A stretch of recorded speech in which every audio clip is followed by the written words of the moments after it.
3 hours after my daughter-in-law Rebecca looked me straight in the eye and said, "You're just a guest here, Margaret. Don't forget that." I was sitting in my car outside a real estate office at 9 a.m., signing papers to sell the house she thought she'd inherit. Before we jump back in, tell us where you're tuning in from, and if this story touches you, make sure you're subscribed, because tomorrow, I've saved something extra special for you. But here's what Rebecca didn't know when she decided to humiliate me in front of my grandchildren last night. I wasn't just some helpless old widow she could push around and eventually discard. I was the woman who owned the beautiful colonial house she'd been treating as her personal kingdom, the same house she'd been planning to inherit, and had already started redecorating to her taste. Let me tell you how I went from being maid to feel like an intruder in my own home to the woman who put a "for sale" sign on the front lawn while they were at work. It all started 2 years ago, when I made what I thought was the most generous decision of my life. After my husband Harold passed away from a heart attack, I was left rattling around in our large family home in Millbrook Heights, Connecticut, a beautiful 4-bedroom colonial that Harold and I had bought 40 years ago when we were young, and dreaming of filling it with children and grandchildren. The house had been our pride and joy. Harold had spent weekends refinishing the original hardwood floors that creaked in all the right places, installing custom built-in bookshelves in the study, and carefully restoring the original crown molding that gave each room its character. I'd lovingly tended to the garden that now bloomed with decades of carefully chosen perennials, the daffodils we'd planted the year Thomas was born, the rose bushes from our 20th anniversary, the maple tree we'd grown from a sapling that now towered over the backyard. Every room held layers of memories. The kitchen where I'd taught Thomas to make his great-grandmother's apple pie from scratch, where Harold and I had shared our morning coffee for 4 decades, where we'd celebrated every birthday and holiday. The living room with its stone fireplace, where we'd hosted countless Christmas mornings, where Thomas had taken his first steps, where Harold and I had slow danced to our wedding song on quiet Sunday evenings. The master bedroom where we'd whispered our dreams and fears, where I'd nursed Harold through his final illness, where he'd taken his last peaceful breath holding my hand. The house wasn't just where we lived. It was the foundation of everything we'd built together. Every improvement, every repair, every decorating decision had been made with love and intention. Harold had always joked that the house would outlast us both, and that someday our grandchildren would play in the same backyard where their father had learned to ride a bike. At 70, I was perfectly capable of maintaining the house myself.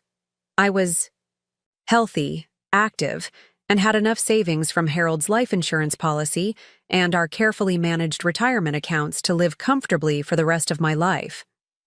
I still drove myself to the grocery store, managed my own finances, and kept up with the garden that was my pride and joy.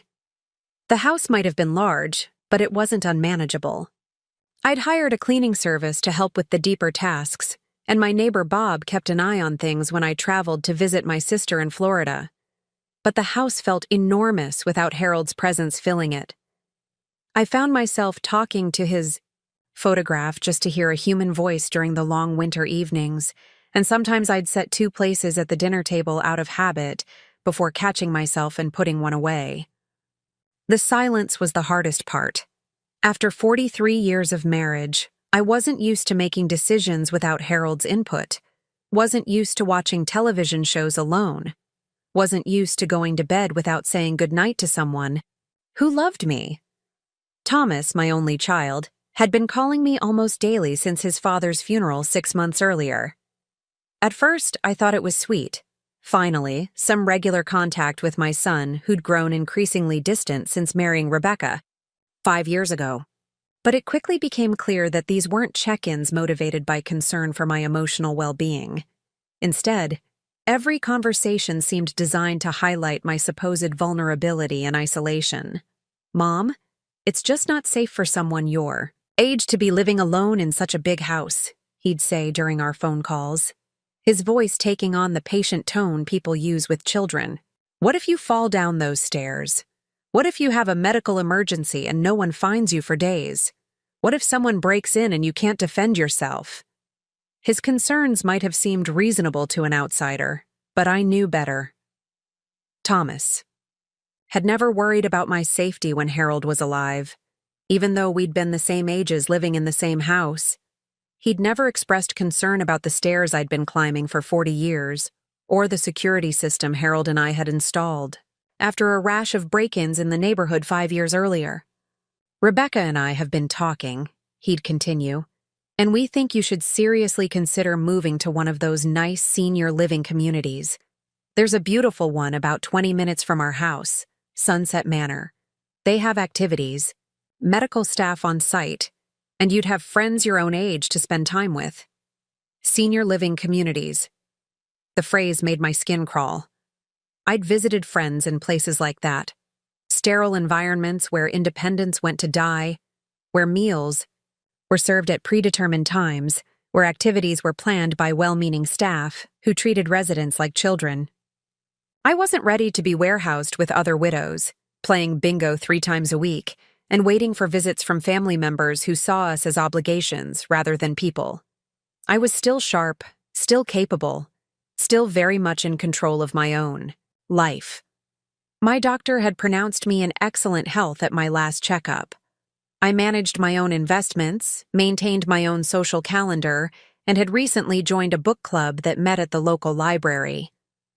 I volunteered at the animal shelter twice a week and had started taking watercolor painting classes at the community center. This wasn't the profile of someone who needed to be managed and supervised, but Thomas was persistent, and his wife Rebecca was even more so. Rebecca had always been a force of nature, tall, blonde, and commanding, with the kind of confidence that made people assume she knew what she was talking about even when she didn't. She worked in pharmaceutical sales and approached every conversation like a pitch meeting, armed with statistics and talking points designed to wear down resistance. "Margaret," she'd say during their visits, using my first name in a way that somehow managed to sound both familiar and condescending. "I've been researching senior living options, and the statistics are really eye-opening. Did you know that falls are the leading cause of injury-related death among people over 65? And that social isolation contributes to cognitive decline at twice the rate of normal aging?" She'd arrive with printed articles from medical websites, glossy brochures from retirement communities, and stories about friends whose elderly parents had thrived after making the transition to senior living. Every conversation was carefully orchestrated to make me feel like staying in my own home was not just foolish, but selfish, as if my desire for independence was somehow putting an unfair burden on my family. "We just worry about you, Mom," Thomas would add, playing the role of the concerned son while Rebecca delivered the hard sell. "We want to know you're safe and happy." But I could see through their concern to the real motivation underneath. Thomas had always been financially irresponsible, the kind of person who lived paycheck to paycheck despite earning a decent salary as a marketing manager. He'd borrowed money from Harold and me multiple times over the years for a down payment on his first house, to cover Rebecca's student loans, to pay for their wedding that cost more than my first car. We'd never asked him to pay us back because that's what parents do for their children. But I knew that our house represented financial security for him in a way that his own career never had. The house was worth nearly $800,000 now, according to the most recent property assessment.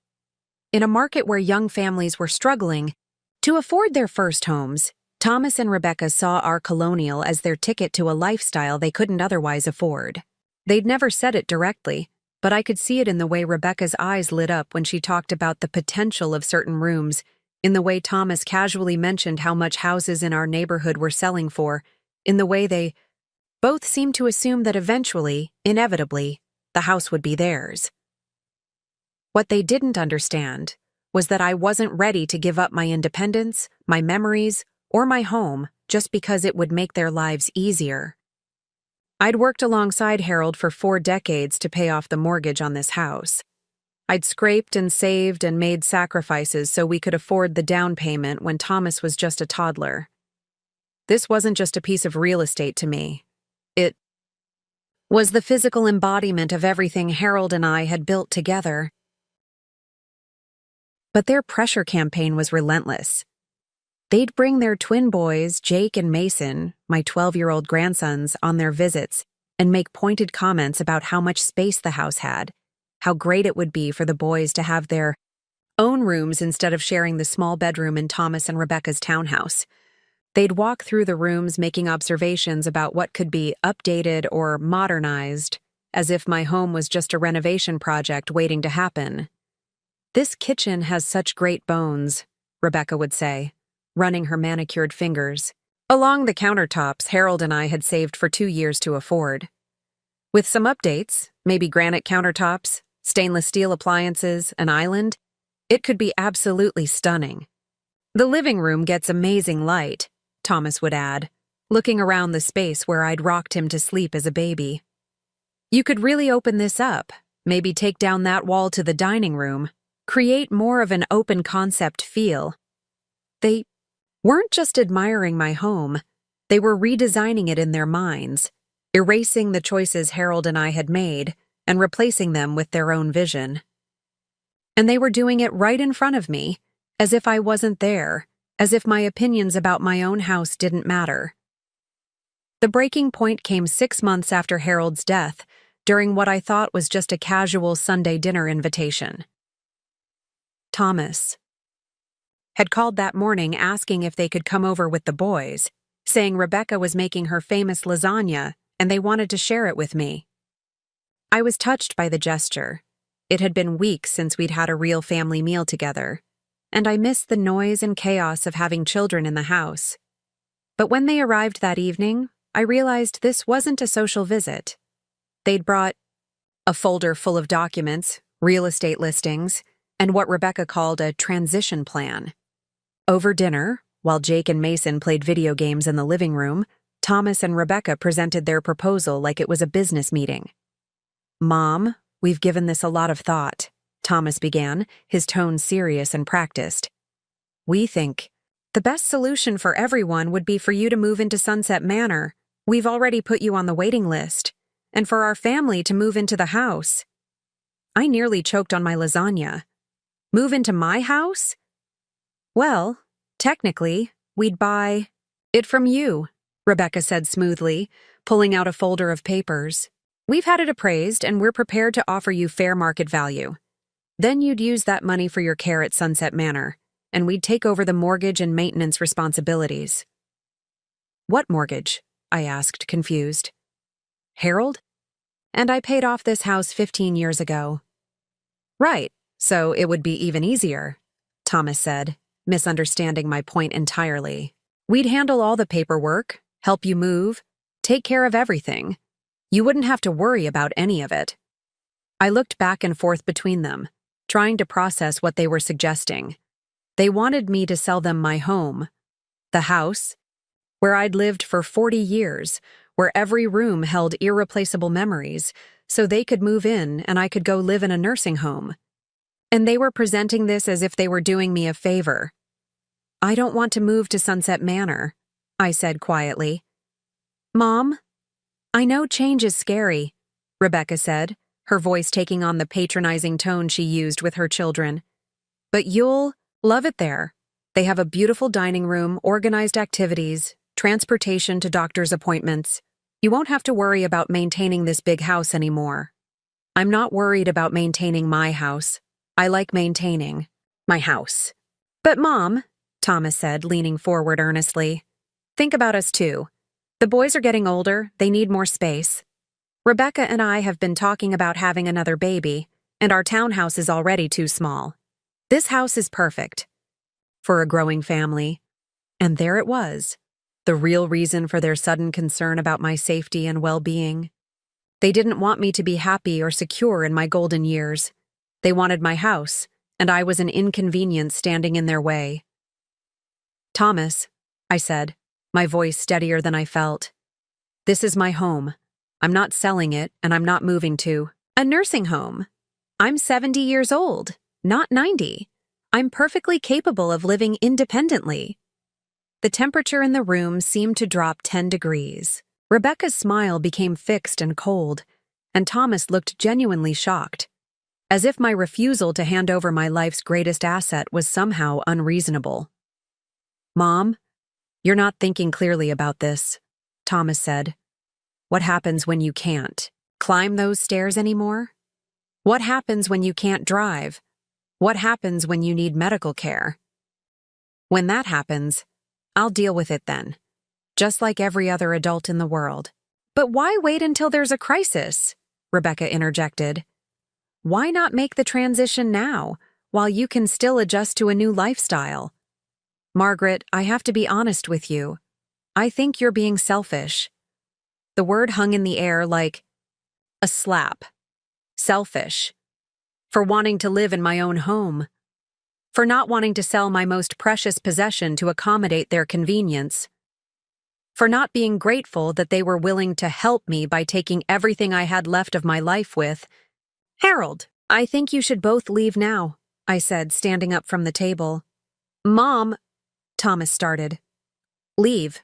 We can talk about this another time when everyone has had a chance to cool down." They gathered their papers and their children and left without another word, the atmosphere thick with resentment and disappointment. As I cleaned up the dishes from what should have been a pleasant family dinner, I realized that something fundamental had shifted in my relationship with my son and daughter-in-law. They didn't see me as a person with her own desires and agency. They saw me as an obstacle to their plans, a problem to be solved, a burden to be managed. And that realization was more heartbreaking than any loneliness I'd felt since Harold's death. That was 2 years ago, and their campaign to get me out of my house had only intensified since then. The morning after that disastrous dinner, I woke up with a clarity I hadn't felt since Harold's funeral. As I made my coffee in the kitchen that Rebecca wanted to gut and modernize, I realized that my son and daughter-in-law had fundamentally misunderstood who they were dealing with. They saw a grieving widow who could be manipulated through guilt and fear. What they didn't see was a woman who had spent 43 years building a life alongside a man who'd taught me that sometimes the kindest thing you can do is refuse, to enable other people's poor choices. Harold had been a high school principal for 35 years, and he'd had a saying that I'd heard him repeat to countless students, parents, and even our own son. Respect is earned through actions, not demanded through relationship. He'd applied that philosophy to every aspect of our lives, including family dynamics. When Thomas had come to us as a 25-year-old asking for money to cover his credit card debt for the 3rd time, Harold had sat him down for a conversation that changed the trajectory of our relationship with our son. "Son," Harold had said, his voice gentle but firm, "your mother and I love you unconditionally. But love doesn't mean we're obligated to rescue you from the consequences of your choices. If we keep bailing you out, we're not helping you. We're teaching you that responsibility is optional." Thomas had been angry at the time, accusing us of being cruel and unsupportive. But 6 months later, when he'd figured out how to manage his finances on his own, he'd called to thank Harold for forcing him to grow up. That was the Harold I'd fallen in love with. A man who understood that true kindness sometimes required difficult boundaries. I'd lost sight of that wisdom in the years months after Harold's death. Grief had made me vulnerable to Thomas and Rebecca's manipulation, desperate for connection with the only family I had left. But their dinner proposal had awakened something in me that I'd forgotten I possessed. Harold's unwillingness to be pushed around by people who mistook kindness for weakness. I spent that morning doing something I hadn't done since Harold's death. I made a list of everything I loved about my life exactly as it was. The list was longer than I'd expected. My morning routine of coffee on the back porch, watching the cardinals that nested in the oak tree Harold had planted for our 20th anniversary. My Tuesday book club at the library, where I'd formed genuine friendships with women who shared my love of historical fiction and gardening advice. My volunteer work at the animal shelter, where I helped socialize cats who'd been abandoned or surrendered by families who'd grown tired of caring for them. My watercolor painting classes, where I was slowly learning to capture the way light fell through the windows of my sunroom at different times of day, my independence, my ability to eat dinner at 5 p.m. or 8 p.m., depending on my mood, my freedom to rearrange furniture or redecorate rooms without consulting anyone else's preferences, my right to decide how to spend my money, my time, and my energy. Most importantly, my home itself. The creaky floorboard in the hallway that Harold had never gotten around to fixing, which now served as an early warning system when the cats tried to sneak upstairs. The built-in window seat in the master bedroom where I'd read thousands of books over the decades. The kitchen island where I'd helped Jake and Mason with homework during their shorter visits, before Rebecca had decided I was too confused to be trusted with supervising children. I wasn't lonely in the way Thomas and Rebecca wanted me to be. I was alone, yes, but there's a profound difference between loneliness and solitude. Loneliness is painful, desperate, something that drives people to make poor decisions just to feel connected to others. Solitude, on the other hand, is peaceful. It's the freedom to be authentically yourself without having to manage other people's emotions or expectations. What I was experiencing wasn't the desperate isolation of an elderly woman who needed to be rescued. It was the hard-earned peace of someone who'd raised her children, buried her husband, and finally reached the stage of life where she could prioritize her own well-being without guilt. But Thomas and Rebecca had interpreted my contentment as depression, my independence as denial, my refusal to uproot my life for their convenience as evidence that I was no longer capable of making rational decisions. And over the 2 years following that dinner, they doubled down on their campaign to convince me, and anyone else who would listen, that I was a danger to myself. The tactics they employed were subtle at first, the kind of manipulation that's difficult to identify unless you know what to look for. During family gatherings, Rebecca would make concerned comments about my memory lapses, things like forgetting that she didn't like mushrooms in her salad, or mixing up the names of her coworkers when she told long, boring stories about her pharmaceutical sales job. "Oh, Margaret forgot again," she'd say with a sympathetic smile, as if my failure to memorize her preferences was evidence of cognitive decline rather than simple lack of interest. She'd ask me the same questions multiple times during a single visit. "How's your arthritis, Margaret? Are you still taking those supplements I recommended?" And then act concerned when I pointed out that she'd already asked me that 20 minutes earlier. "I did? Oh my, you're right. I'm so sorry. I just worry about you so much that I can't keep track of what we've already discussed." But the implication was clear. If I was confused about whether we'd already covered a topic, maybe I was the one with memory problems. Thomas, meanwhile, focused on my supposed physical limitations. He'd insist on carrying grocery bags that weighed less than my purse, hover nervously when I climbed the stairs to get something from the second floor, and make pointed observations about how tired I looked after perfectly normal activities. "Mom, are you sure you should be gardening for so long?" he'd ask after finding me planting bulbs in the backyard. "You've been out here for almost an hour. Maybe you should come inside and rest." "Thomas, I'm 70, not 90.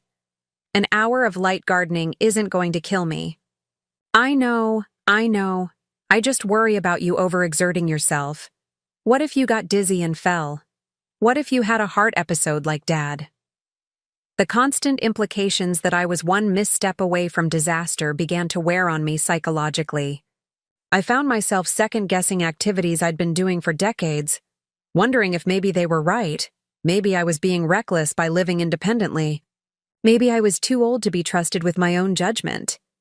It was a particularly insidious form of gaslighting, designed to make me doubt my own perceptions and capabilities. Every time I felt confident and capable, one of them would make a comment that reminded me of my age, my widowhood, my supposed vulnerability. They were systematically undermining my self-confidence to make their eventual takeover seem like a mercy rather than a theft. The campaign escalated after I'd refused their dinner proposal for the third time. Rebecca began showing up unannounced, for wellness checks, letting herself in with the spare key I'd given Thomas for emergencies and acting shocked to find me living normally. "Margaret, you left your coffee cup in the sink from this morning," she'd say, as if this was evidence of dangerous neglect rather than normal human behavior. "Yes, Rebecca. I'll wash it with the rest of the dishes after lunch. But what if you forget? What if dirty dishes pile up and attract insects?" She'd walk through my house with the critical eye of a health inspector, pointing out minor maintenance issues that any homeowner deals with routinely. A light bulb that had burned out in the guest bedroom became evidence that I couldn't safely navigate my own home in the dark. A small water stain on the bathroom ceiling, the result of a roof leak that had been professionally repaired 6 months earlier, became proof that I wasn't capable of maintaining the property. "Margaret, this could be dangerous," she'd say, photographing the stain with her phone. "Water damage can lead to mold, and mold exposure can cause serious health problems for someone your age. Rebecca, that stain is from a leak that was fixed months ago. The roofer said there was no structural damage, and I've had it inspected twice since then. But how can you be sure? Maybe you should have it tested for mold. Or better yet, maybe this is a sign that it's time to consider a living situation where you don't have to worry about maintenance issues."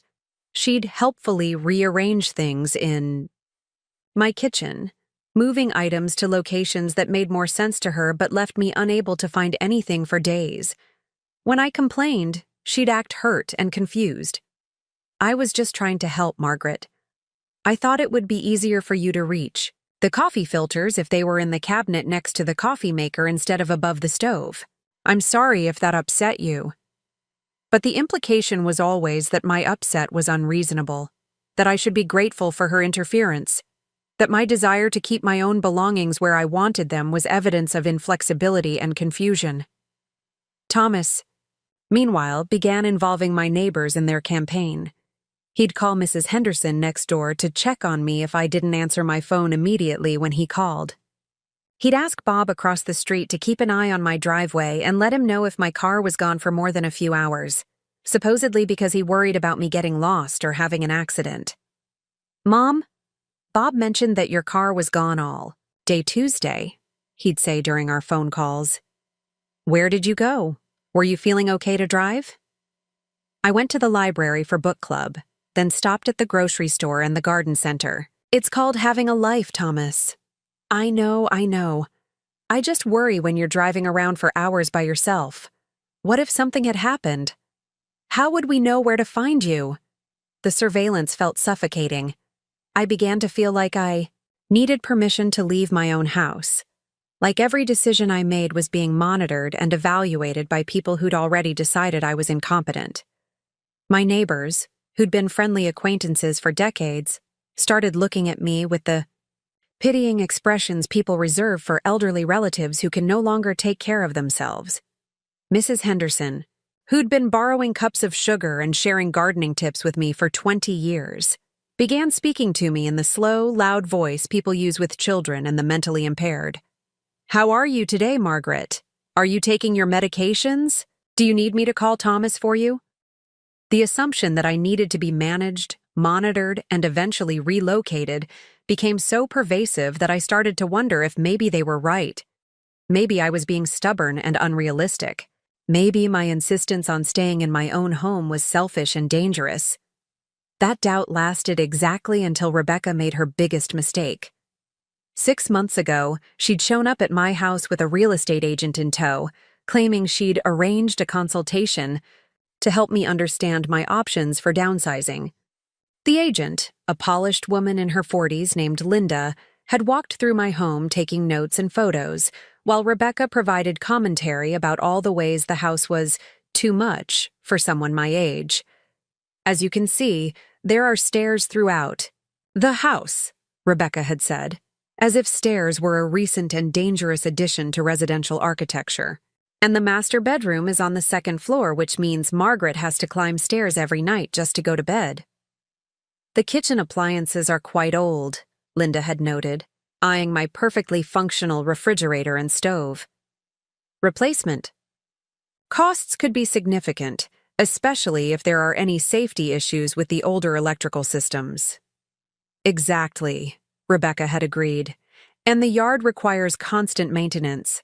Margaret tries to keep up with it, but at her age, all that bending and lifting could be dangerous. They'd spent an hour cataloging everything that was supposedly wrong with my beautiful home, treating me like I wasn't even there. When Linda had finally presented her assessment, that the house was worth approximately $750,000, but would likely need at least $50,000 in updates to appeal to modern buyers, Rebecca had nodded sagely as if this confirmed her concerns about my living situation. You see, Margaret, this is exactly what Thomas and I have been trying to tell you. The house is becoming a burden instead of an asset. Wouldn't it make more sense to sell now while the market is good and use that money to secure a comfortable retirement? I'd listened to their presentation with growing anger, but it was Linda's final comment that pushed me over the edge. Mrs. Patterson, I have to say, your daughter-in-law really has your best interests at heart. So many elderly people resist making practical changes until it's too late, until they're forced to sell under emergency circumstances and lose money in the process. You're lucky to have family members who are looking out for your future. That's when I realized what Rebecca had been doing. She hadn't brought Linda here to help me understand my options. She'd brought Linda here to provide professional validation for the narrative she'd been building, that I was an elderly woman, in denial about her limitations, that my house was too much for me to handle, that the loving family members trying to help me were my only protection against future disaster. I think you should both leave now, I'd said, my voice calm despite the fury building in my chest. Margaret, we're just trying to help, Rebecca had protested. No, you're not. You're trying to manipulate me into making a decision that benefits you, and I won't be manipulated. After they'd left, I'd called Linda's real estate office and spoken to her supervisor. I'd explained that the consultation had been arranged without my knowledge or consent, that I had no intention of selling my home, and that any future contact from their agency should be directed to my attorney. Then I'd done something I should have done months earlier. I'd called my lawyer, Michael Chen, who'd handled Harold's estate planning and our wills. I'd explained the situation and asked him to send a cease and desist letter to Rebecca, warning her that any future attempts to involve real estate agents or other professionals in pressure campaigns would be considered harassment. Margaret, Michael had said after I'd finished describing 2 years of increasingly aggressive manipulation, what you're describing sounds like a systematic attempt to establish grounds for a conservatorship or guardianship proceeding. What does that mean? It means they may be building a case to have you declared legally incompetent, so they can take control of your finances and living situation. The wellness checks, the involvement of neighbors and real estate agents, the documentation of supposed memory problems, these could all be used as evidence that you're no longer capable of making your own decisions. The realization hit me like a physical blow. They weren't just trying to convince me to sell my house. They were potentially building a legal case to take control of my life entirely. Michael, what can I do? First, we're going to document everything. I want you to write down every incident you can remember, every time they've made concerning comments about your memory or physical capabilities, every uninvited visit or check-in. Second, we're going to get you a comprehensive medical and psychological evaluation to establish your competency. Third, we're going to review your estate planning documents to make sure your wishes are clearly documented and legally protected. And fourth, we're going to make it very clear to your son and daughter-in-law that any attempts to pursue conservatorship or guardianship without legitimate medical grounds will be met with aggressive legal resistance. That conversation had taken place 3 months ago, and since then, I'd been meticulously documenting every interaction with Thomas and Rebecca. The patterns Michael had warned me about became even clearer once I knew what to look for. They weren't just concerned family members. They were potential predators systematically undermining my independence to justify taking control of my assets. But their biggest mistake was underestimating my intelligence and determination. They thought they were dealing with a vulnerable widow who could be gradually worn down through constant pressure and manipulation.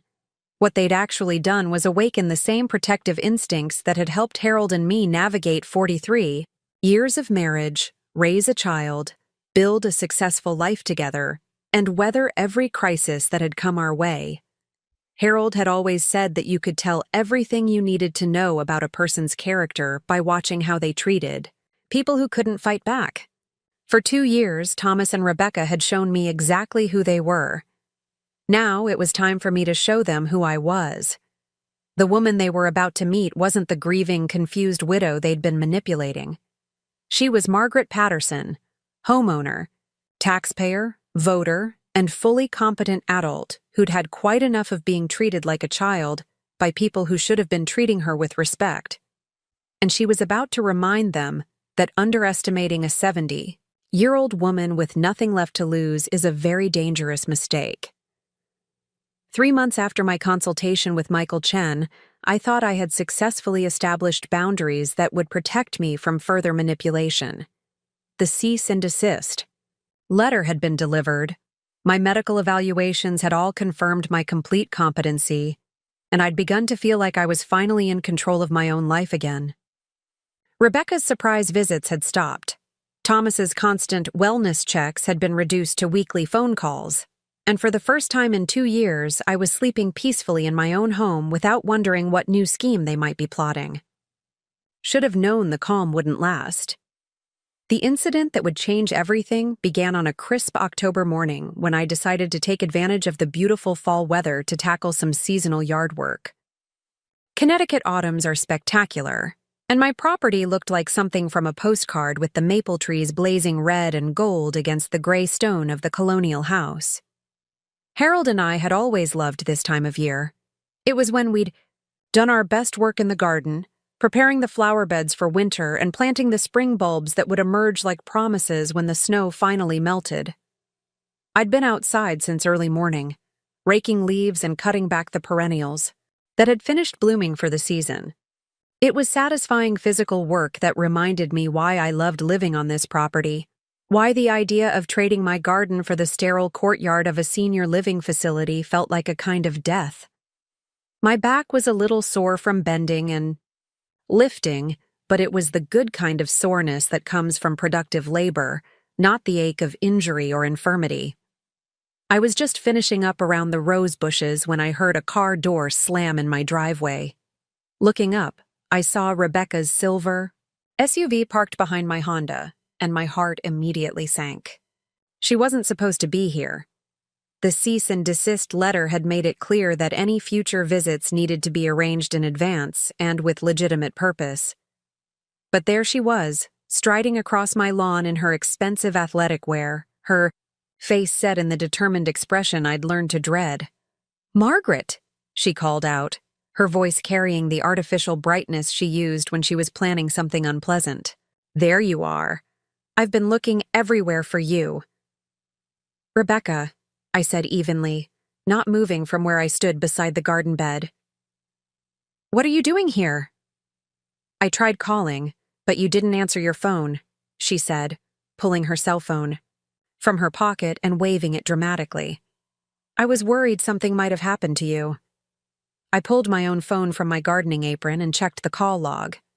There were no missed calls from Rebecca, no voicemails, no text messages. She was lying, and we both knew it. "My phone has been with me all morning, Rebecca. You haven't called."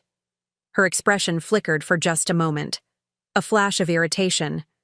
That she'd been caught in an obvious lie, before the concerned smile reasserted itself. "Well, maybe there's a problem with my phone," she said dismissively. "The important thing is that I'm here now. Margaret, we need to talk. If you want to talk, you can call my attorney and schedule an appointment. You're not supposed to be here without permission."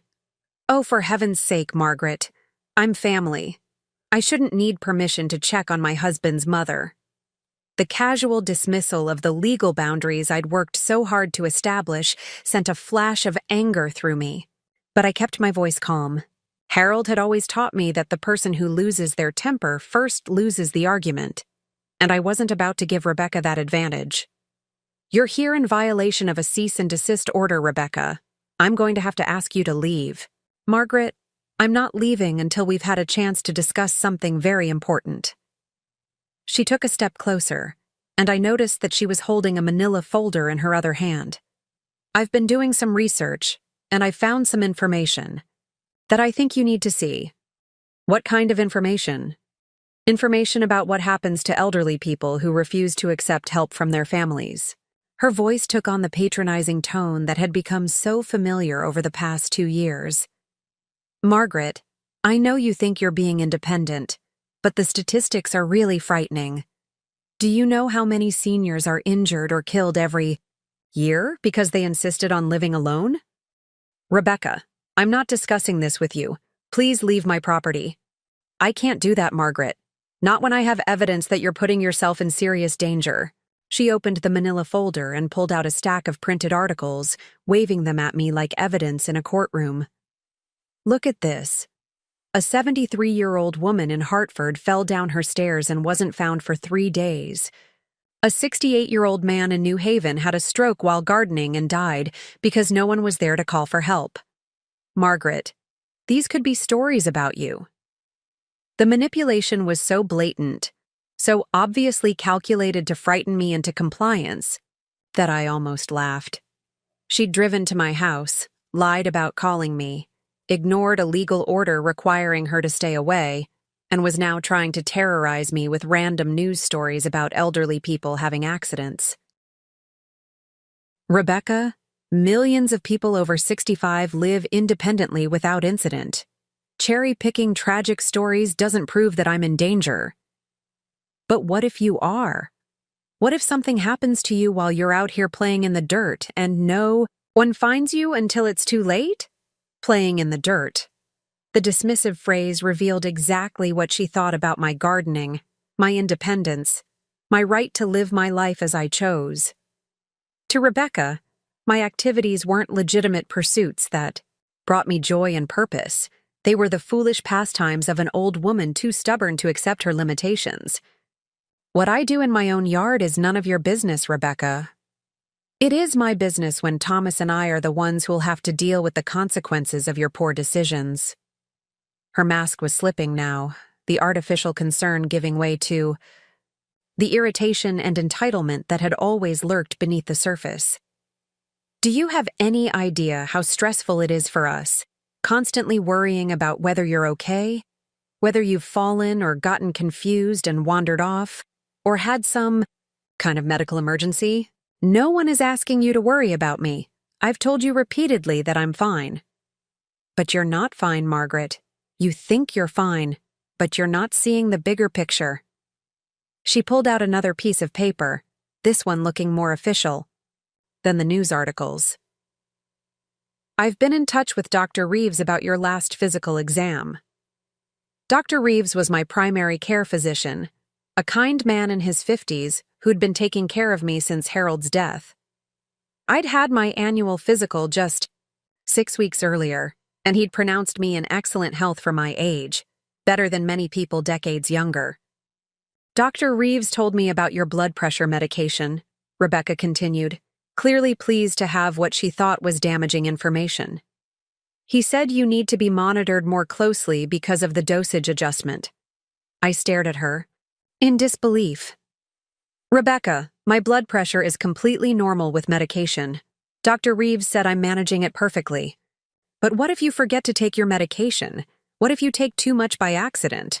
What if you have a reaction and no one is there to help you? What if a meteor hits the house? Rebecca, you can't live your life in fear of every possible thing that might go wrong. I'm not talking about meteors, Margaret.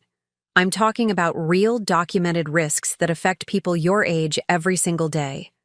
The conversation was following the same pattern as every other attempt Rebecca had made to convince me that independence was dangerous. She'd present worst-case scenarios as inevitable outcomes, use fear tactics disguised as concern, and then position herself and Thomas as my only protection against disaster. It was psychological warfare designed to wear down my resistance through constant anxiety and self-doubt. But this time felt different. There was an urgency in her voice, a desperation that hadn't been there before. The cease and desist letter had clearly rattled her, and she was escalating because her previous tactics weren't working. That made her more dangerous, but it also meant she was more likely to make mistakes. Rebecca, I've heard all of this before. You're not telling me anything new, and you're not changing my mind about anything. I want you to leave. I'm not leaving until you agree to at least look at the materials I've brought you. She stepped closer again, and I noticed that her hands were shaking slightly. Margaret, there's something else. Something I haven't told you yet. What? Thomas and I have been talking to a specialist, a geriatrician who works with families dealing with elderly parents who refuse to accept help. She said that sometimes the kindest thing family members can do is intervene, even when the elderly person doesn't want help. The word intervene sent a chill down my spine. Michael Chen had warned me that this might happen, that if Rebecca couldn't convince me to comply voluntarily, she might try to force the issue through legal means. What kind of intervention are you talking about, Rebecca? We're thinking about filing a petition for guardianship, she said, the words coming out in a rush as if she'd been practicing them. We don't want to, but Margaret, you're not making good decisions anymore. Someone needs to step in and protect you from yourself. There it was. The threat that had been lurking beneath 2 years of manipulation and fake concern. They wanted to have me declared legally incompetent so they could take control of my finances, my property, and my life. They wanted to strip away my fundamental rights as an adult and reduce me to the status of a child who needed their permission to make basic decisions about my own existence. Rebecca, you need to leave my property right now. Margaret, please just listen to me. We've already talked to a lawyer, and she said we have a strong case. The incidents with your memory, your refusal to accept help, your insistence on doing dangerous activities like gardening, get out. My voice was low and deadly calm, the tone Harold used to use with students who had pushed him past his limit of patience. Get off my property right now, or I'm calling the police. You're just proving my point, Margaret. This kind of hostile, paranoid behavior isn't normal. It's exactly what the geriatrician said we should expect from someone whose cognitive abilities are declining. The gaslighting was breathtaking in its audacity. Rebecca had come to my home uninvited, threatened me with legal action, and was now claiming that my reasonable response to her threats was evidence of mental decline. She was trying to use my anger at her inappropriate behavior as justification for the very behavior that had made me angry. I'm calling the police, I said, pulling out my phone.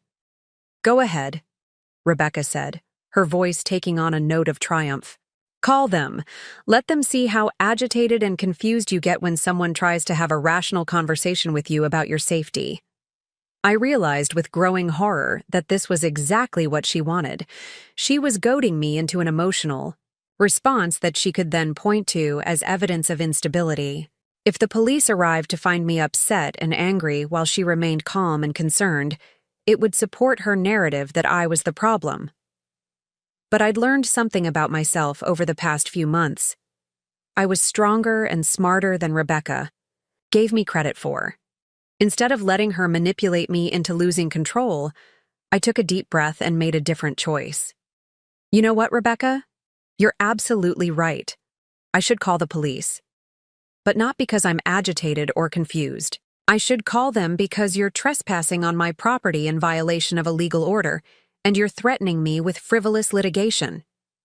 I calmly dialed 911 and waited for the operator to answer. Wevan, what's your emergency? This is Margaret Patterson at 247 Elm Street in Millbrook Heights. I have someone on my property who is refusing to leave despite being served with a cease and desist order. She's become threatening, and I need an officer to escort her off my property. Ma'am, are you in immediate physical danger?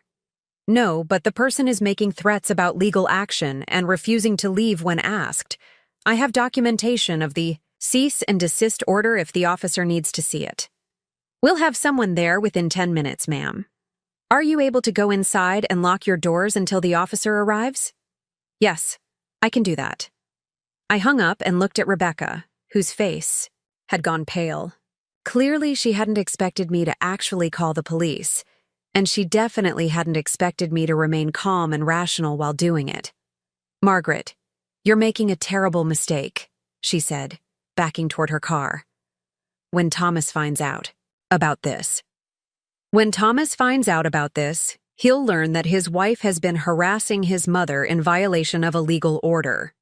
He'll also learn that you've been threatening me with guardianship proceedings based on fabricated evidence of incompetence. It's not fabricated. Margaret, you're 70 years old and living alone in a house that's too big for you. You're taking medication that requires monitoring, you're doing physical activities that could result in injury, and you're showing signs of paranoid thinking. Any court would agree that you need supervision. Then I guess we'll find out, won't we? Rebecca stood there for another moment, clearly struggling to decide whether to leave or continue the confrontation. The sound of sirens in the distance made the decision for her. This isn't over, Margaret, she said, hurrying toward her SUV. Thomas and I are going to do whatever it takes to protect you, whether you want our help or not. She was backing out of my driveway when the police cruiser turned onto my street. Officer Martinez, a young woman who'd responded to a break-in in my neighborhood 6 months earlier, approached my front door with a professional but friendly demeanor. Mrs. Patterson? You called about a trespassing incident? Yes, Officer Martinez. Thank you for coming so quickly. I explained the situation while showing her the cease and desist letter and my documentation of Rebecca's previous violations. Officer Martinez took notes and asked thoughtful questions, treating me with the respect and courtesy that Rebecca had been systematically denying me for 2 years. Mrs. Patterson, based on what you've told me, it sounds like you might want to consider filing for a restraining order.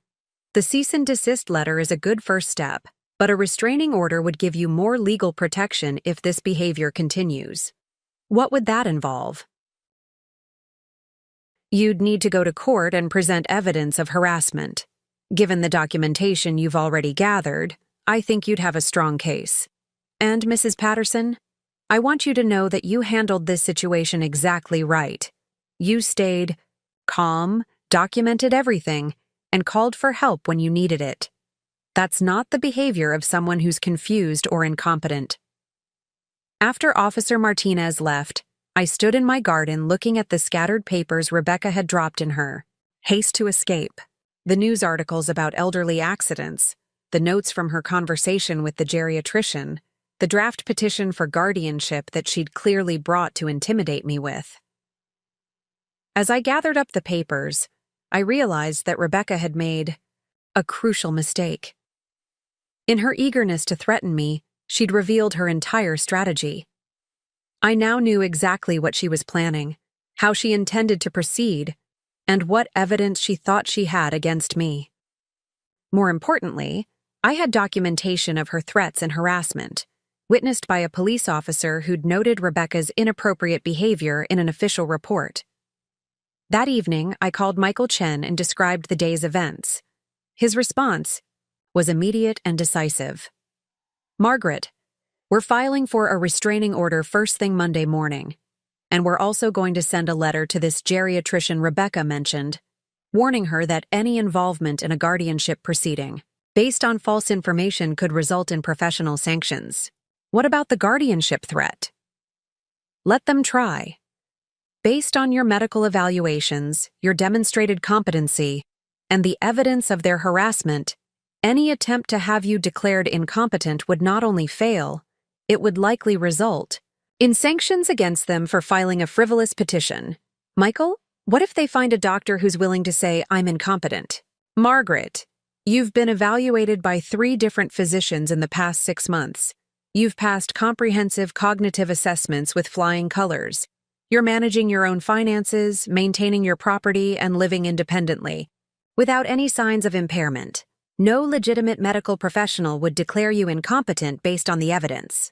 That night, as I sat in my living room reviewing the papers Rebecca had left behind, I felt something I hadn't experienced in years. The satisfaction of being completely and utterly underestimated by people who thought they were smarter than me. Rebecca had come to my house expecting to find a frightened, confused old woman who could be bullied into submission. Instead, she'd encountered someone who was prepared, documented everything, and knew exactly how to respond to threats and intimidation. She'd revealed her entire plan while providing me with evidence of her harassment. She'd threatened me in front of a police officer who'd witnessed her inappropriate behavior. She'd shown me exactly what I was fighting against and given me all the ammunition I needed to fight back. Most importantly, she'd forced me to confront the reality that this wasn't going to end with cease and desist letters and reasonable boundaries.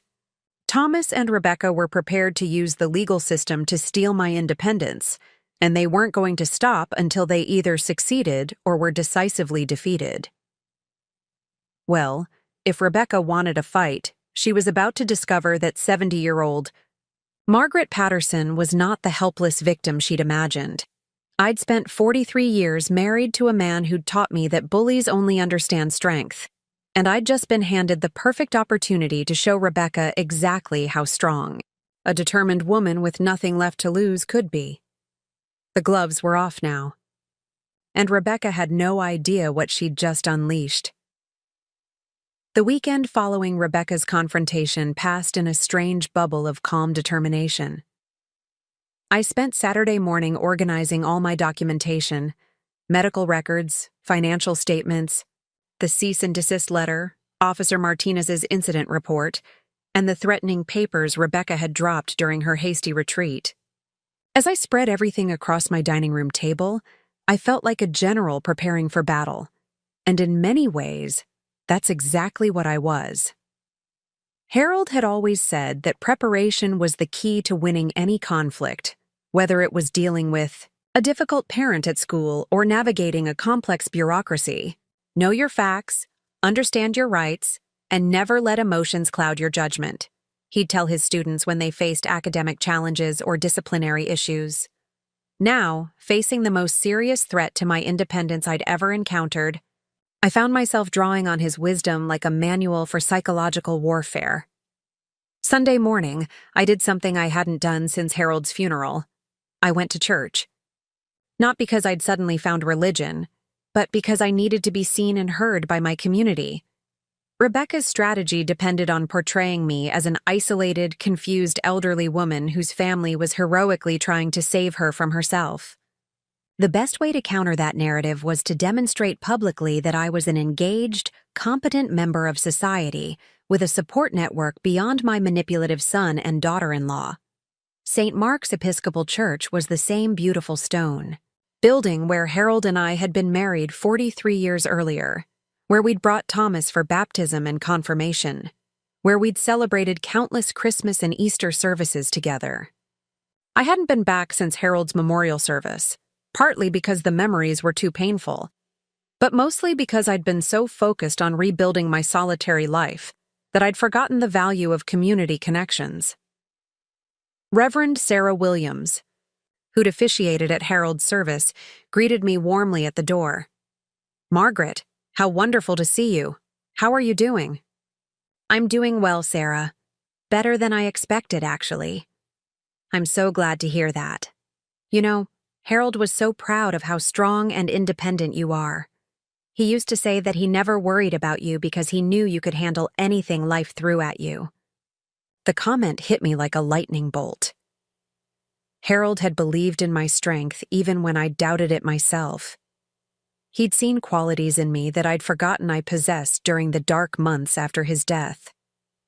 Standing in the church where we'd shared so many milestones, I felt his presence more strongly than I had since the day he died. During the service, I found myself really listening to the readings and hymns for the first time in years. The sermon was about David facing Goliath, about how sometimes the most unlikely people find the courage to stand up against overwhelming odds. It felt like a sign, a reminder that being underestimated could be a strategic advantage rather than a weakness. After the service, I lingered for coffee hour in the parish hall, something I'd never done even when Harold was alive. We'd always been the type to slip out during the final hymn, eager to get home to our Sunday routines. But today, I needed to reconnect with people who'd known me as part of a couple, who'd seen me as Harold's capable partner rather than Thomas's burdensome mother. The conversations were revealing in ways I hadn't expected. Betty Morrison, who'd taught Sunday school with me when Thomas was young, mentioned that she'd heard from her neighbor about some family troubles I was having. "Margaret, dear, I hope you don't mind me asking, but is everything all right?" Susan, Henderson mentioned that there'd been some kind of police incident at your house.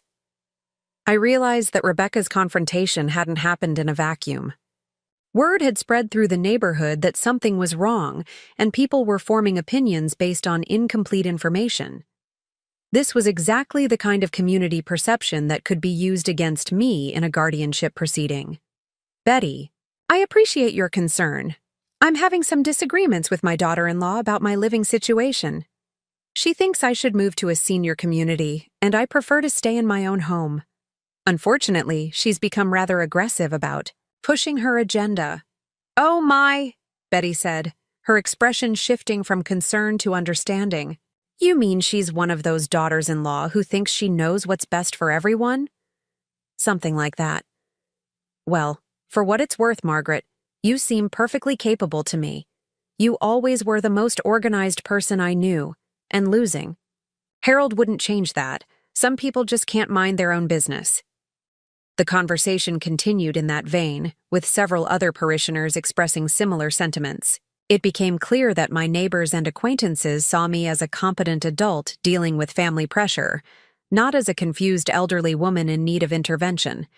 This was valuable intelligence that could serve me well if legal proceedings became necessary. Monday morning, I arrived at Michael Chen's office with 3 overstuffed folders of documentation. Michael, a sharp-eyed man in his early 50s who'd earned Harold's trust through his careful handling of our estate planning, reviewed everything with the methodical attention to detail that had made him one of the most respected elder law attorneys in the county. "Margaret, this is an excellent foundation for both the restraining order and defending against any potential guardianship petition," he said after spending an hour reviewing my materials. "Rebecca made several critical errors that actually strengthen your position." "What kind of errors?" "First, she violated the cease and desist order in front of a police officer, which demonstrates a pattern of harassment and disregard for legal boundaries. Second, she threatened you with guardianship proceedings while you were clearly competent and responding appropriately to her inappropriate behavior. Third, she left behind documentation of her strategy, which shows premeditation and coordination." Michael pulled out Rebecca's dropped papers and spread them across his desk. "Look at this draft petition. It's full of vague allegations about memory issues and poor judgment without any specific examples or supporting medical evidence. The geriatrician she mentioned, Dr. Patricia Hendricks, hasn't even examined you. This is what we call a fishing expedition, and judges don't appreciate them. What about her claims about my medical condition? She seemed to think my blood pressure, medication was somehow evidence of incompetence. Margaret, you're taking a common blood pressure medication that millions of Americans take every day. Your most recent medical evaluation shows excellent management of a routine condition. Dr. Reeves has already provided a letter stating that you're in good health and show no signs of cognitive impairment. Rebecca's attempt to weaponize normal medical care actually demonstrates her desperation rather than your incompetence." Michael leaned back in his chair, his expression shifting from analytical to strategic. "Here's what I think is really happening. Thomas and Rebecca are under financial pressure, probably more than they've admitted to you. They see your house as their solution, but they can't access it while you're competent and refusing to sell. So they're trying to create a legal pathway to force the sale. Financial pressure? Thomas has a good job." I did some background research after our last conversation. Thomas filed for bankruptcy 4 years ago, shortly before he married Rebecca. They currently owe more on their townhouse than it's worth, And Rebecca's credit report shows significant debt from her pharmaceutical sales business. Your house represents approximately $800,000 in equity that they desperately need. The revelation hit me like a physical blow. My son hadn't just been manipulated by his wife. He'd been an active participant in a calculated plan to steal my home. The financial desperation explained the urgency of their recent escalation, the willingness to risk legal consequences for harassment, the decision to threaten guardianship proceedings despite weak evidence. Michael, what are my options? We're going to fight this on multiple fronts. First, we're filing for a restraining order this afternoon that will legally prohibit both Thomas and Rebecca from coming to your property or contacting you, except through attorneys. Second, we're sending a formal notice to Dr. Hendricks warning her that participating in a guardianship evaluation without proper medical foundation could constitute professional misconduct. What about the guardianship threat itself? If they actually file a petition, we'll respond aggressively. I'll request an immediate competency hearing where you'll be evaluated by a court-appointed psychiatrist. Based on your recent medical records and documented competency, I'm confident you'll pass with flying colors. Then we'll countersue for malicious prosecution and seek sanctions against their attorney for filing a frivolous petition. Michael's confidence was reassuring, but I could see the concern in his eyes. Margaret, I need to be honest with you about something. Even though we have a strong case, guardianship proceedings can be emotionally devastating and financially draining. They're designed to be thorough, which means every aspect of your life will be scrutinized. Are you prepared for that level of invasion? Michael, I've been preparing for this my entire adult life, even though I didn't know it. Harold and I always believed that you fight for what's right, regardless of the cost. This isn't just about my house or my independence. It's about standing up to people who think they can bully elderly people into submission. Then we're going to give them the fight of their lives. That afternoon, we appeared before Judge Patricia Reynolds in family court to request the restraining order. Judge Reynolds, a no-nonsense woman in her 60s who'd been handling elder law cases for over 20 years, reviewed our petition with the kind of careful attention that gave me confidence in the judicial system. Mr. Chen, your client is alleging ongoing harassment by family members who are threatening guardianship proceedings. What evidence do you have to support these allegations? Michael presented our documentation systematically. The cease and desist letter, Officer Martinez's incident report, Rebecca's threatening papers, and my detailed log of harassment incidents. Judge Reynolds asked me several direct questions about my living situation, my medical care, and my decision-making capacity, all of which I answered clearly and comprehensively. Mrs. Patterson, do you understand what your son and daughter-in-law are alleging about your competency? Yes, Your Honor. They claim that I'm no longer capable of living independently because I'm 70 years old, take blood pressure medication, and engage in normal activities like gardening. They believe these factors justify forcing me to sell my home and move to a nursing facility against my will. And how do you respond to their concerns? Your Honor, I believe their concerns are pretextual. They're facing financial difficulties and see my house as a solution to their problems. Rather than asking for help directly, they've chosen to undermine my competency and threaten legal action to force me to comply with their demands. Judge Reynolds nodded thoughtfully. Mr. Chen, I'm granting a temporary restraining order pending a full hearing in 2 weeks. The respondents are prohibited from contacting Mrs. Patterson directly, coming to her property, or involving third parties in surveillance or welfare checks without legitimate cause. Mrs. Patterson, do you have any questions about the terms of this order? No, Your Honor. Thank you. As we left the courthouse, I felt a surge of vindication that I hadn't experienced since Harold's death. The legal system had listened to my concerns, evaluated my competency, and determined that I deserved protection from harassment. I wasn't. Just a confused old woman whose family was trying to help her. I was a competent adult whose rights were being violated by people with ulterior motives. That evening, Michael's office served the restraining order on both Thomas and Rebecca. According to his investigator, Rebecca had received the papers with visible shock and anger, while Thomas had appeared genuinely confused about the legal implications of their behavior. It was possible that Thomas still didn't fully understand how manipulative and potentially criminal Rebecca's actions had been. The restraining order had an immediate and dramatic effect on their behavior. My phone stopped ringing constantly with wellness checks. My neighbors stopped getting calls asking them to spy on my activities. The feeling of being constantly watched and evaluated began to fade, replaced by a sense of security I hadn't felt in months. But the most significant change was in my own self-perception. For 2 years, I'd been gradually accepting Rebecca's narrative that I was a burden, a problem to be managed, an elderly woman whose preferences and autonomy were less important than other people's convenience. The restraining order forced me to articulate clearly why that narrative was wrong, why my independence was valuable, and why my right to make my own decisions deserved legal protection. The process of defending myself had reminded me who I really was: not Thomas's helpless mother or Rebecca's inconvenient obstacle, but Margaret Patterson, a competent adult with 43 years of successful marriage, 40 years of home ownership, and 7 decades of problem-solving experience behind her. 3 days after the restraining order was served, I received a call from Thomas. His voice was strained, confused, and more emotional than I'd heard him sound since Harold's funeral. "Mom, we need to talk. Rebecca says you've filed some kind of legal action against us. I don't understand what's happening.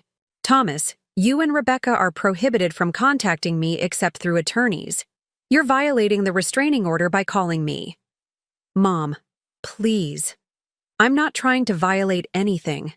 I just want to understand why you think we're your enemies." "We're trying to help you." The pain in his voice was genuine, and for a moment I felt the old maternal instinct to comfort and reassure him. But I'd learned too much about manipulation tactics to trust my emotional responses without careful consideration. "Thomas, if you want to communicate with me, you need to do it through Michael Chen's office. That's what the court ordered, and that's what I'm going to follow." "But Mom, we're family. Families should be able to work things out without lawyers and courts." "Thomas, families should also be able to respect each other's autonomy without threats and harassment. When you and Rebecca chose to escalate this to legal threats, you changed the nature of our relationship. Mom, please don't do this. The girls are asking why they can't see Grandma anymore. How am I supposed to explain that their grandmother has taken out a restraining order against their parents?" There it was. The guilt weapon I'd been expecting. Using my granddaughters as emotional leverage to make me feel responsible for the consequences of Rebecca's behavior. It was the same tactic Rebecca had been using for 2 years, just delivered by Thomas instead. "Thomas, you can explain to the girls that sometimes adults have disagreements that require legal resolution. You can also explain that Grandma is protecting herself from people who are threatening to take away her home and her independence. We weren't threatening you, Mom. We were trying to help you plan for the future. Thomas, your wife came to my house and explicitly threatened guardianship proceedings if I didn't comply with her demands. That's not planning. That's coercion." The phone was quiet for a long moment. When Thomas spoke again, his voice was smaller, more uncertain. "Mom, Rebecca says you're not thinking clearly about this situation. She says that sometimes elderly people become paranoid and see threats where none exist." And there it was. The final confirmation that Thomas had been completely co-opted by Rebecca's manipulation. He wasn't just going along with her plan to steal my house. He genuinely believed that my resistance to their demands was evidence of mental decline rather than rational self-protection. "Thomas, I'm hanging up now. If you want to continue this conversation, contact my attorney." "Mom, wait." I disconnected the call and immediately phoned Michael Chen's office to report the restraining order violation. Within an hour, Thomas received a formal warning that any further contact would result in contempt of court charges. The message was clear. The legal system was taking my protection seriously, and there would be consequences for anyone who continued to harass me. That night, I sat in my living room looking through photo albums from happier times, pictures of Thomas as a child, family vacations, holiday celebrations, graduations and birthdays, and all the milestones that had once bound us together as a loving family. The sadness I felt wasn't just for the loss of those relationships, but for the realization that they might never have been as genuine as I'd believed. How long had Thomas seen me as a burden rather than a person? How long had Rebecca been planning? To steal my home? How many of their expressions of love and concern had been strategic manipulations designed to soften my resistance to their eventual demands? But alongside the sadness, I felt something else. A deep, satisfying sense of my own power. For the first time in 2 years, I was setting the terms of engagement. I was protected by law, supported by professionals, and armed with evidence of their misconduct. I was no longer reacting to their attacks. I was controlling the battlefield. Rebecca had made a fundamental miscalculation. She'd assumed that age made me weak, that grief made me vulnerable, that isolation made me desperate for any kind of family connection. She'd thought she could bully me into submission through psychological warfare and legal threats. What she'd actually done was awaken a fierce protectiveness of my own independence that I hadn't known I possessed. She'd forced me to become strategic, methodical, and utterly ruthless in defending what was mine. The woman who'd been intimidated by Rebecca's surprise visits and manipulation tactics no longer existed. In her place stood someone who understood exactly what she was fighting for and exactly how to win. The restraining order was just the beginning. If Thomas and Rebecca wanted to continue this fight, they were about to discover that 70-year-old Margaret Patterson was a far more formidable opponent than they'd ever imagined. 2 weeks after the restraining order was granted, the day I'd been both dreading and anticipating finally arrived. Despite Michael Chen's warnings and the legal protections in place, Thomas and Rebecca had decided to proceed with filing a guardianship petition.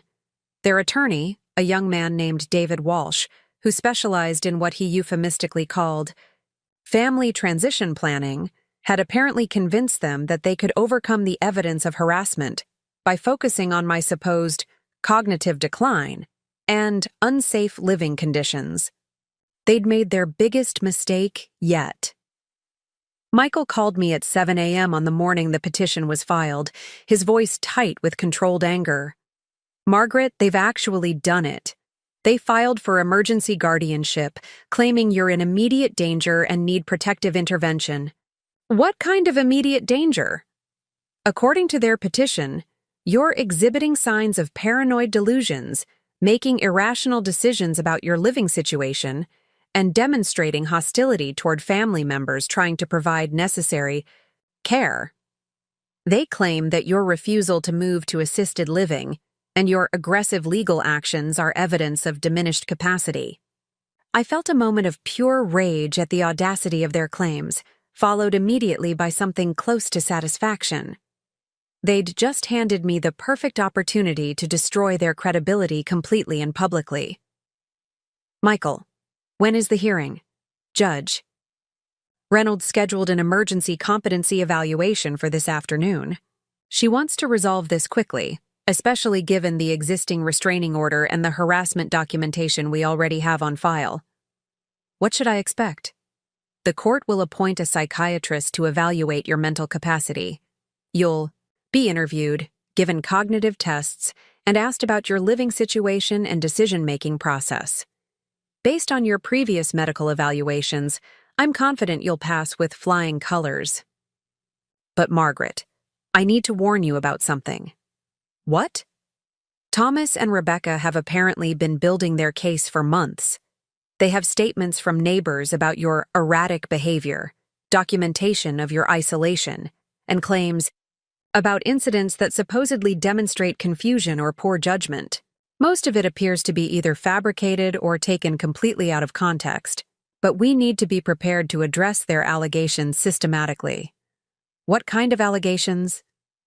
They claim you've been seen talking to yourself in the garden, that you've forgotten appointments and become confused about dates, that you've made concerning statements about people trying to hurt you.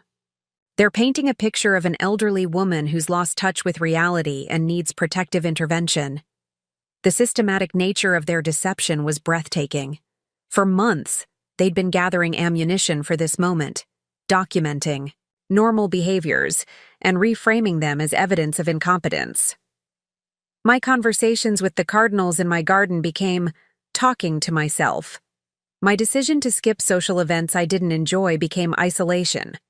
My accurate assessment of their manipulation became paranoid delusions. Michael, how do we counter that? With facts, documentation, and expert testimony. Dr. Reeves has agreed to testify about your excellent health and cognitive function. Officer Martinez will testify about your appropriate response to harassment. And Margaret, you're going to testify about your life, your competency, and your right to make your own decisions. That afternoon, I arrived at the courthouse dressed in my best navy suit, the one I'd worn to Harold's funeral and hadn't touched since. I wanted to look like what I was, a competent, dignified woman who deserved respect and legal protection. Michael met me at the entrance, carrying 2 briefcases full of evidence that would, hopefully, end this nightmare once and for all. The courtroom was smaller than I'd expected, with fluorescent lighting that cast everything in a harsh, institutional glow. Thomas and Rebecca sat at the plaintiff's table with their attorney, and seeing them there, formally aligned against me in a legal proceeding designed to strip away my fundamental rights, was like a punch to the stomach. Thomas wouldn't meet my eyes, his face pale and drawn with what might have been guilt or fear. Rebecca, however, stared directly at me with an expression of cold determination. She was dressed in a conservative black suit, with her hair pulled back severely, projecting an image of concerned respectability that I now recognized as completely fabricated. Judge Reynolds entered the courtroom with the same no-nonsense demeanor she'd displayed during the restraining order hearing. We're here today to consider a petition for emergency guardianship filed by Thomas Patterson and Rebecca Patterson against Margaret Patterson. Given the existing restraining order and the serious nature of these allegations, I want to proceed carefully and thoroughly. David Walsh, Thomas and Rebecca's attorney, presented their case with a combination of legal jargon and emotional manipulation that was clearly designed to portray me as a dangerous, confused, elderly woman whose family was heroically trying to save her from herself. Your Honor, Mrs. Patterson is a 70-year-old widow who has been exhibiting increasingly concerning behaviors since her husband's death 2 years ago. She's become isolated, paranoid, and hostile toward family members who are trying to provide necessary support and guidance. He presented their evidence methodically. Photographs of my garden that supposedly showed neglect and dangerous conditions, statements from neighbors describing my erratic behavior, and medical records that he claimed demonstrated concerning cognitive changes requiring supervision. Mrs. Patterson has refused reasonable suggestions about safer living arrangements, has taken legal action against family members who were trying to help her, and has made statements indicating paranoid delusions about people trying to steal her home. This pattern of behavior demonstrates a clear decline in judgment and decision-making capacity that requires immediate protective intervention. As I listened to Walsh's presentation, I realized he was essentially reading from Rebecca's script. Every allegation, every interpretation, every supposed example of incompetence reflected her systematic campaign to undermine my credibility. Thomas might have been the named petitioner, but this was Rebecca's show from beginning to end. When Walsh finished, Judge Reynolds turned to Michael with an expression that suggested she'd heard similar cases before and wasn't easily impressed by dramatic allegations without supporting evidence. Mr. Chen, how does your client respond to these allegations? Michael stood and delivered what I can only describe as a masterclass in legal advocacy. He systematically dismantled every claim Walsh had made, using documentation, expert testimony, and simple logic to reveal the manipulation and fabrication underlying the entire petition. Your Honor, what we have here is not a concerned family trying to help an incompetent elderly woman. What we have is a calculated campaign of harassment and intimidation, designed to force Mrs. Patterson to surrender her home and independence to people who are facing serious financial difficulties. He presented the evidence of Thomas and Rebecca's bankruptcy, their debt problems, and the financial motivation underlying their sudden concern about my living situation. He showed the court officer Martinez's incident report documenting Rebecca's harassment and threats. He introduced medical testimony from Dr. Reeves confirming my excellent cognitive function and physical health. Mrs. Patterson is not isolated, paranoid, or incompetent. She's a woman who recognized manipulation when she saw it, sought appropriate legal protection when she was threatened, and has consistently demonstrated excellent judgment throughout this ordeal. Then it was my turn to testify. Judge Reynolds had me sworn in and asked me to state my name and address for the record. When I answered clearly and confidently, I saw Rebecca's jaw tighten with what might have been frustration or fear. Mrs. Patterson, how do you respond to the allegations that you're no longer capable of living independently? Your Honor, I believe those allegations are false and motivated by financial desperation rather than genuine concern for my welfare. I live independently, manage my own finances, maintain my property, and make my own medical decisions. I've been evaluated by multiple physicians who've confirmed my competency. The only people questioning my capacity are people who want to profit from taking control of my assets. What about the claims that you've been exhibiting paranoid behavior toward family members? Your Honor, I don't consider it paranoid to recognize manipulation and protect myself from people who are threatening to steal my home. When someone explicitly threatens guardianship proceedings if you don't comply with their demands, the appropriate response is to seek legal protection, not to submit to coercion. Judge Reynolds asked me detailed questions about my daily life, my decision-making process, my medical care, and my understanding of the legal proceedings. Every answer I gave demonstrated clear thinking, excellent memory, and appropriate judgment. By the time she finished questioning me, it was obvious to everyone in the courtroom that I was exactly what I claimed to be: a competent adult who'd been targeted for financial exploitation. The court-appointed psychiatrist, Dr. Jennifer Kim, had evaluated me earlier that morning and was called to present her findings. Her testimony was devastating to Thomas and Rebecca's case. Your Honor, I've conducted a comprehensive cognitive evaluation of Mrs. Patterson, including standardized tests for memory, reasoning, and decision-making capacity. Her performance was not only within normal limits, it was exceptional for someone of any age. She demonstrates excellent judgment, clear understanding of complex situations, and appropriate responses to threatening behavior. Doctor, what's your professional opinion about Mrs. Patterson's capacity to make her own decisions about her living situation? Your Honor, Mrs. Patterson is fully competent to make all decisions about her life, her finances, and her living arrangements. There is no medical basis for any form of guardianship or protective intervention.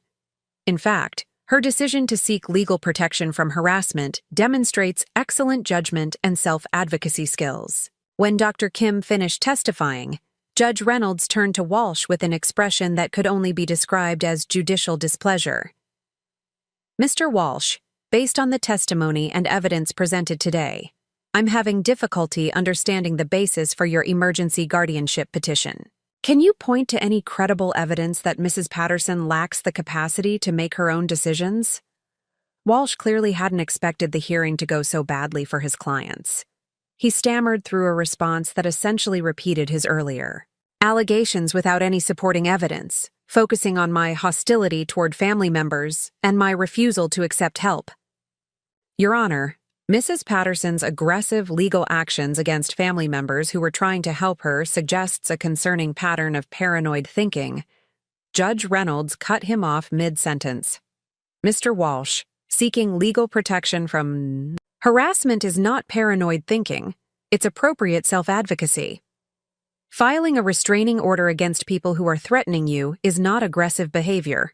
It's exactly what we advise citizens to do when they're being intimidated. She turned her attention to Thomas and Rebecca, her voice taking on the stern tone I imagined she used for the most serious cases. Mr. and Mrs. Patterson, I want to be very clear about what's happened here today. You've filed an emergency guardianship petition against a competent adult based on fabricated or grossly misrepresented evidence. You've attempted to use the legal system to force your mother into a living situation that benefits you financially rather than serving her best interests. Thomas had gone completely pale and was staring at his hands. Rebecca's face was flushed with anger, but she had enough sense to remain silent. Mrs. Patterson, Judge Reynolds continued, addressing me directly, I'm dismissing this petition with prejudice, which means it cannot be refiled. You are and remain a fully competent adult with the right to make your own decisions about your life and your property. But Judge Reynolds wasn't finished. Mr. Walsh, I'm referring this case to the State Bar for investigation of potential ethical violations. Filing frivolous petitions based on fabricated evidence is a serious matter that could result in professional sanctions. She turned back to Thomas and Rebecca. I'm also extending the existing restraining order indefinitely and adding additional provisions. You are prohibited from filing any future legal actions against Mrs. Patterson without demonstrating legitimate cause and obtaining court approval first. Any violations will result in contempt charges and potential criminal prosecution. As we left the courthouse, I felt a strange mixture of vindication and sadness. I'd won completely. My competency had been established beyond any doubt. The harassment would finally stop, and Thomas and Rebecca had been exposed as the manipulative, potentially criminal actors they'd always been. But the victory had come, at the cost of any remaining relationship with my son and his family. Michael walked me to my car, his expression reflecting both professional satisfaction and personal concern. Margaret, you handled that perfectly. Judge Reynolds couldn't have been clearer about your competency and their misconduct. What happens now? Now you go home and live your life exactly as you choose. The restraining order protects you legally. The court record establishes your competency permanently, and Thomas and Rebecca have been warned that any future harassment will result in serious legal consequences. What about my grandsons? Will I ever see Jake and Mason again? That's up to Thomas. If he's smart, he'll realize that his wife nearly destroyed his relationship with his mother and cost him any chance of inheriting your estate. If he wants to rebuild that relationship, he'll have to do it on your terms, not Rebecca's.